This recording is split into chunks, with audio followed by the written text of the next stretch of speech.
Buenos días a nuestra audiencia en redes sociales. Hoy tenemos el agrado de tener a la diputada Paola Vega del Partido Acción Ciudadana. Ella nos va a estar comentando hoy sobre su proyecto para grabar los insumos y la materia prima del plástico en nuestro país, así como otro proyecto también que está en la Asamblea que tiene un poco relación con el tema. Bienvenida, Paola. Muchas gracias por la invitación y buenos días a toda la gente que nos escucha y nos ve. Excelente. Primero empecemos con algo muy básico. Paola, ¿por qué grabar el plástico siendo un material de uso tan cotidiano? Es una buena pregunta. Para empezar, es justo decir que ha habido iniciativas a nivel mundial sobre el tema del plástico y estudios en muchos lugares.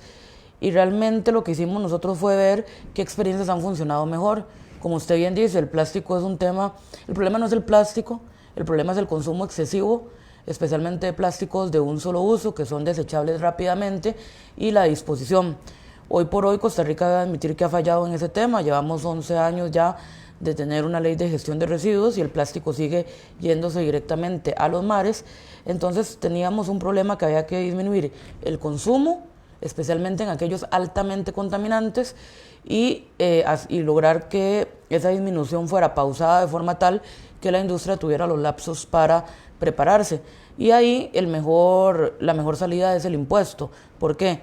Porque el Estado no incurre en gasto alguno, al contrario, se generan ingresos que en nuestro proyecto de ley, por ejemplo, estamos viendo que vayan directo a iniciativas de recolección y recuperación y transformación de plástico, justamente, y porque genera cambios inmediatos en el consumo de los plásticos contaminantes.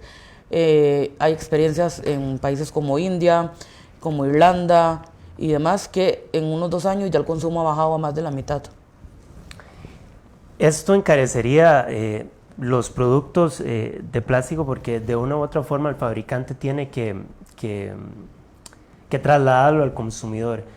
¿Cree que es oportuno ahorita, en medio de todo este tema de reactivación económica, encarecer productos? Una de nuestras mayores preocupaciones era si este proyecto, o sea, definitivamente el proyecto va a encarecer productos en un menor o mayor detalle, pero nuestra preocupación era saber si el monto era tan alto que pudiera impactar de manera negativa al consumidor o a la industria. En eso nos ayudó mucho el estudio que saca la Universidad de Costa Rica, especialmente el Instituto de Investigaciones Económicas, donde hace un estudio de cómo esto afectaría y nos arroja datos de por dónde tenemos que hacer los cambios.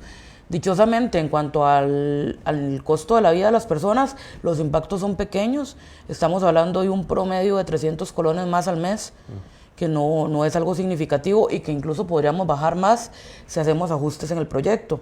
Y sobre sectores golpeados, nos dice que el sector construcción podría resultar negativamente golpeado y desde antes habíamos llegado a una negociación con ellos para excluirlos del proyecto, justamente porque es una empresa cíclica cuyo impacto puede afectar también a la sociedad.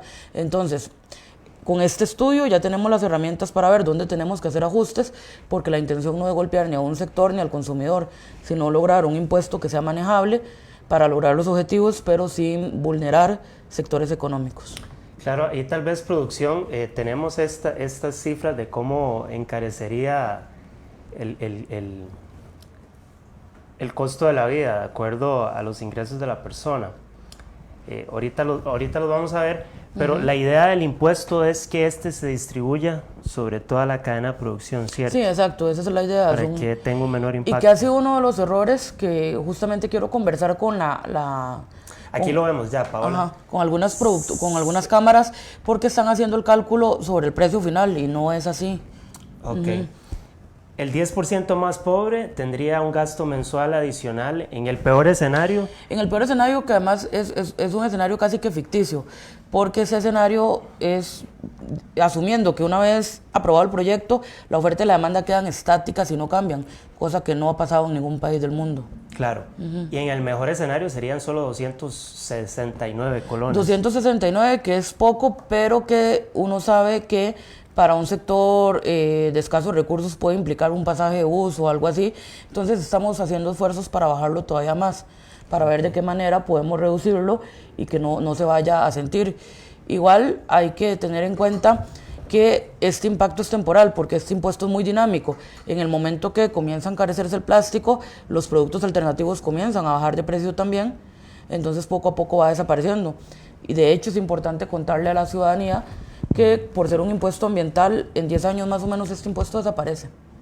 Conforme se logró el objetivo de disminuir el plástico, el impuesto va bajando y no es un impuesto de esos que pretende quedarse en las arcas del Estado, como el impuesto fiscal, como el plan fiscal, por ejemplo.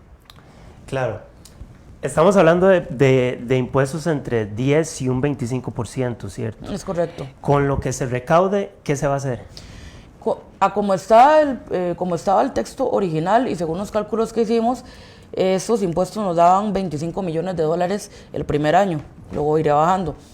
En ello pensamos en crear un fondo azul que administrará el Ministerio de Ambiente por medio de IGECA y que va orientado a financiar iniciativas de recuperación, recolección, transformación de plástico, economía circular. ¿Qué es eso? Bueno, es la señora que en el cantón trabaja en un centro de acopio, recoge plástico, pero quiere darle tal vez otro uso, hacer un negocio con materiales de plástico, puede optar por un financiamiento. El pescador que sale a alta mar y que puede recoger plástico en alta mar, además de la pesca, y puede cambiarlo por un valor económico. La chica que está estudiando en el tecnológico y tiene un proyecto para sustitutos del plástico, pero no tiene capital semilla para empezar a trabajarlo, puede acceder a eso. Entonces es un fondo que básicamente ayuda a la transición, a que dejemos de usar el plástico de un solo uso y podamos irlo sustituyendo. Y es importante que también atienda el tema de la contaminación actual. Los otros proyectos que están en la corriente legislativa ven a futuro qué se va a hacer con el plástico que ingresa, pero no tienen propuestas para la contaminación que ya está en el ambiente. Ese es el Fondo Azul, para atacar la contaminación que ya está, pero también para pensar en el crecimiento de una potencial industria. El Instituto de Investigaciones Económicas también señalaba que hay alto potencial de crecimiento en varias industrias de sustitutos al plástico. Yo iba a tocar el tema del otro proyecto más adelante, pero ya que lo menciona, ¿por qué criticamos ese proyecto, Paola? Porque yo hablando con los industriales del plástico, incluso ven con mejores ojos el proyecto de Erwin Masís, del PUSC, que el suyo. Claro, incluso. por supuesto, porque no les toca nada.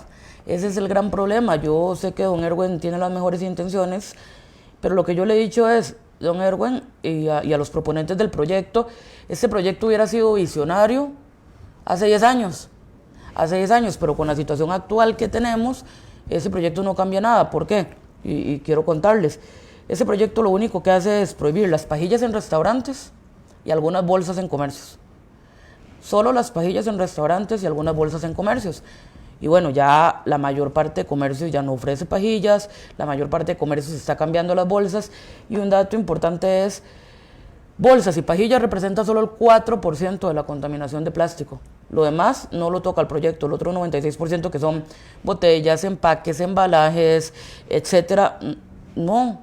Y bueno, si vamos a la playa, si vamos al mar y recogemos lo que hay, muy poco son pajillas y bolsas, el resto no. Entonces, y otro tema es, ese proyecto, el 85% de lo que está planteado en ese proyecto se puede hacer ya, hoy, con la ley actual.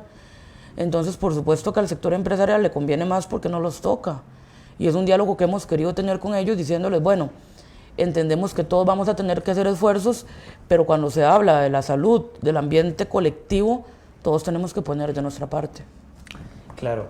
Hay algo que me llama la atención del proyecto y es que, ¿por qué grabar biopolímeros, que es plástico biodegradable, y también el plástico reciclado?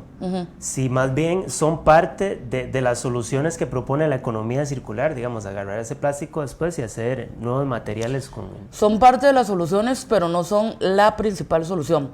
Hoy por hoy tenemos una avalancha de contaminación plástica que ya la ONU está declarando emergencia mundial. No es solo Costa Rica, es el mundo entero. Y los datos son escalofriantes. Estamos hablando, no es un tema solo ambiental, es un tema económico y de alimentación, por ejemplo. Si todo sigue igual, para el año 2050, el océano va a tener más plástico que peces en el mar. Y esto es muy grave.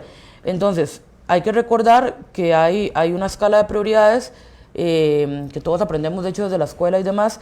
La primera R es reducir, rechazar. Luego reciclar, entonces no es la primera opción. Entonces, querer salir hoy en el año 2019 con una crisis de plástico con el que el reciclaje es la solución, no es cierto. Es una opción para ir minimizando el tiempo que dura llegando al mar, pero no es la solución. Entonces, por eso los plásticos reciclados los estamos grabando por eso, porque no podemos incentivar que se siga consumiendo plástico a lo loco con la excusa de que luego se va a reciclar, porque algún día va a llegar al mar. Y en el caso de los biopolímeros es porque hoy por hoy no están las tecnologías para garantizar que este plástico realmente está haciendo menos lesivo al ambiente. Entonces, hoy por hoy sigue siendo un plástico con las mismas capacidades tóxicas que los polímeros que ya conocemos. Claro, para que no me brinquen otras industrias, el proyecto exonera insumos médicos, farmacéuticos y agropecuarios, ¿cierto? En un inicio exoneraba solo esos 3 sectores. ¿Por qué? Porque son sectores que van a terminar usando plástico por razones de inocuidad, por razones de asepsia, etc. Pero conforme nos hemos ido, porque nos hemos reunido con alrededor de 80 sectores durante todo este diálogo y hemos ido agregamos al sector construcción, porque podría ser golpeado económicamente y porque realmente el plástico que usa la construcción no termina en el ambiente rápidamente. Es plástico que permanece en la estructura por mucho tiempo.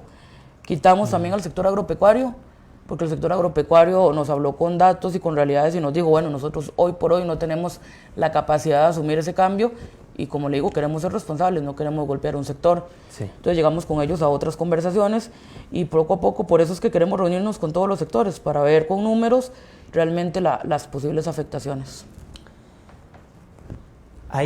No sé si esto se ha modificado a través de un texto sustitutivo, pero hay un periodo de transición muy corto que propone su proyecto, doña Paola. 6 meses, ¿cierto? ¿Por qué al proyecto del Estereofón, a los industriales del Estereofón le damos 2 años y a los del plástico solo les damos 6 meses? Con el Estereofón el plazo era también de 6 meses, pero hubo que ponerlo de 2 años porque fue la única forma de que algunas fracciones políticas de la Asamblea Legislativa que no creen en el medio ambiente aceptaran votarlo.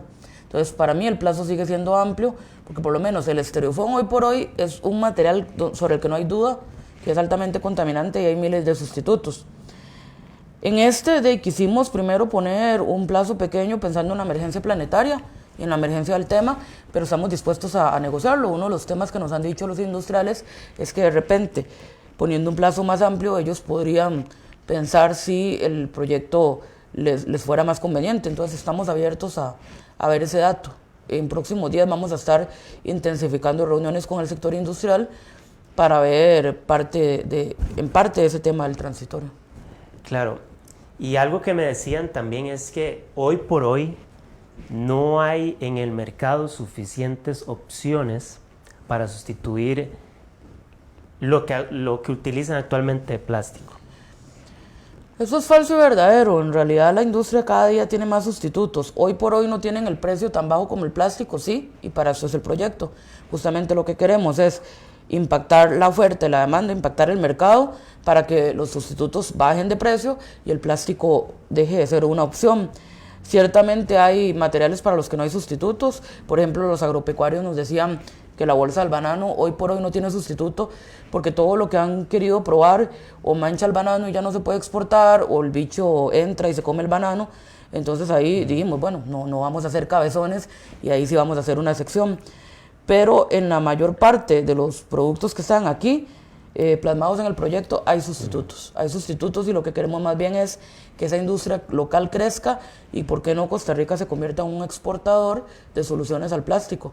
Podemos, es la tendencia mundial, crear empleos verdes que generan muchísimos más empleos, muchísimo más reactivación económica, y eso es lo que tal vez algunos diputados no quieren entender, que esto tiene un potencial de crecimiento de la economía importante.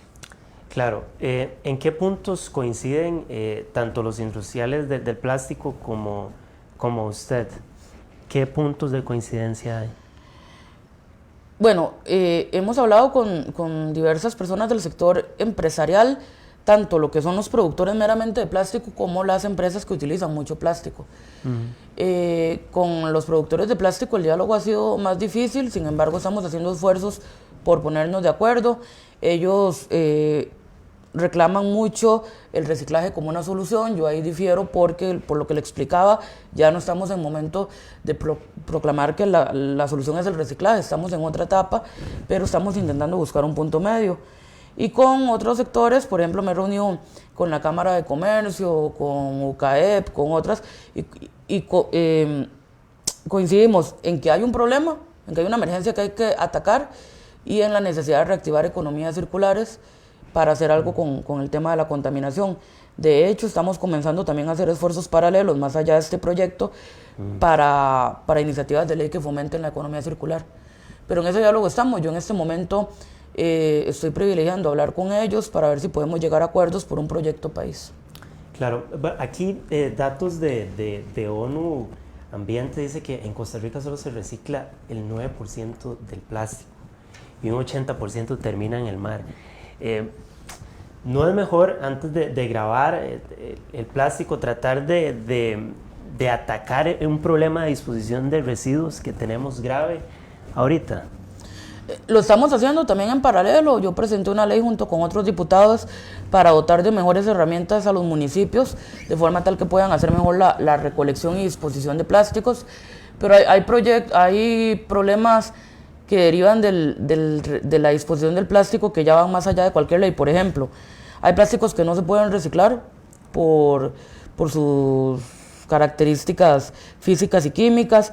Hay plásticos que una vez terminado el producto siguen guardando residuos tóxicos, entonces ya no pueden ser reciclados, que son una alta mayoría.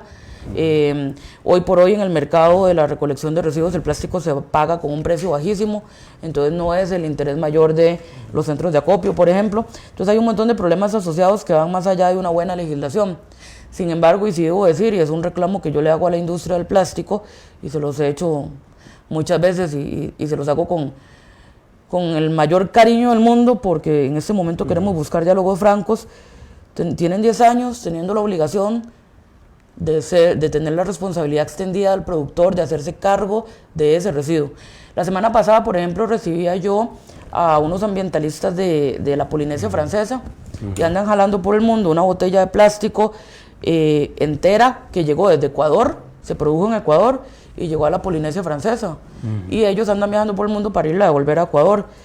No debería pasar. El productor de plástico tiene que hacerse cargo de sus residuos y por 11 años no lo han hecho. Entonces ese es el problema. Nos han llevado a una situación límite porque por 11 años no quisieron hacer lo que correspondía por ley. Bueno, en el caso de otros países, y pongo el ejemplo muy cercano porque tenemos como mucho pique con este país, Panamá. Esos procesos han sido progresivos. Por ejemplo, Panamá empieza ahora eliminando las bolsas plásticas del comercio. ¿No sería buena idea hacerlo aquí también de forma progresiva, en lugar de tajo ya eliminar varios productos de plástico? Si tuviéramos tiempo para eso, yo le diría que sí. El problema es que la situación climática y ambiental que tenemos en este momento no da tiempo, y no pretendo ser trágica ni exagerada con este tema, es una realidad. Estamos hoy por hoy con los patrones de consumo y producción al límite, y realmente si Costa Rica no ataca el problema de manera radical, las consecuencias van a ser radicales en los sectores, porque ya estamos hablando de plástico en lugares inimaginables. Por ejemplo, el último estudio mundial, el promedio de plástico que estamos comiendo son 5 gramos a la semana. Todos, usted, yo, la gente que nos ve, una tarjeta de crédito por semana nos estamos comiendo de plástico. Esto va a repercutir en la salud pública, va a repercutir en la industria, entonces sí es un tema importante de atacar. Y por último quería preguntarle, Paola, ¿cómo va el proyecto? ¿Cómo va avanzando en el plenario? Bueno, ciertamente es un proyecto que ha tenido una resistencia fuerte del sector empresarial, entonces en este momento estamos con la mayor disposición de un diálogo franco, reuniéndonos con los sectores para tratar de ser honestos entre nosotros para ver dónde están las diferencias reales y cómo podríamos intentar llegar a puntos de acuerdo. Recientemente acogimos un texto sustitutivo donde incorporamos todas las recomendaciones de los sectores académicos, científicos, empresariales, etcétera, para mejorar el proyecto en cuanto a definiciones, en cuanto a ampliación de sectores excluidos, en cuanto a plazos, etcétera. Y bueno, ahora estamos en una negociación también con las fracciones para ver si cambiamos los montos del impuesto, si quitamos algunos productos o no, para ver las fracciones por dónde andan. Pero bueno, lo estamos llevando con pausa y buena letra, porque al ser una iniciativa país nos preocupa que todo el mundo esté apuntado con el proyecto, porque finalmente esto es un tema nacional. Está en comisión entonces. Está en la Comisión Especial de Ambiente, sí, está en periodo de audiencias, consultas y demás. Las audiencias que hemos tenido han sido muy positivas, tanto Ministerio de Hacienda, Ministerio de Salud y MINAE se han referido muy bien al proyecto, y ahora vamos a tener al Instituto de Investigaciones Económicas para que nos explique a la comisión cómo impactaría el proyecto económicamente a la población y a los sectores. Y me imagino que el espaldarazo de don Carlos Alvarado también ha ayudado mucho a que sea visto con mejores ojos. Sí, claro, el presidente está 100% comprometido con este proyecto y con el tema de solucionar el problema del plástico. Y bueno, en eso estamos. La asamblea es un lugar de balances, de escuchar a las voces, y bueno, ahorita el problema lo estamos teniendo con el sector empresarial, que tiene preocupaciones que queremos escuchar y que queremos ver si podemos resolver. Claro. Bueno, agradecemos a toda nuestra audiencia el habernos acompañado, igual a Paola por estar Gracias hoy a ustedes. Con nosotros. Que tengan linda mañana.